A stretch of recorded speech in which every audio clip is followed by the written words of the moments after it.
মকরের মানুষদের এই আগস্ট মাসে ফাইন্যান্সের কথা যদি বলা হয়, তাহলে মকরের জন্মকুণ্ডলিতে ধনস্থানে আপনাদের রাহু থাকছে এবং ধনপতি শনি তৃতীয় স্থানে বক্রি হয়ে আপনার লাখপতি মঙ্গলকে দৃষ্টি দিচ্ছে, যার কারণে এ মাসে কিন্তু হঠাৎ করে ধনলাভের ইঙ্গিত আপনাদের জীবনে আসতে দেখা যাচ্ছে।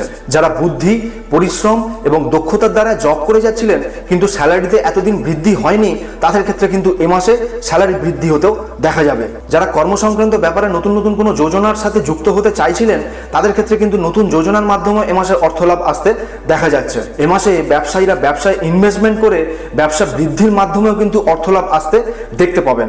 যারা ফাটকা, জুয়া, লটারি কিংবা এই ধরনের কোনো কাজের সাথে জুড়ে আছেন, সেই মকরের মানুষদের ক্ষেত্রে এই মাসে কিন্তু হঠাৎ করে ধনপ্রাপ্তি আসতেই দেখা যাচ্ছে।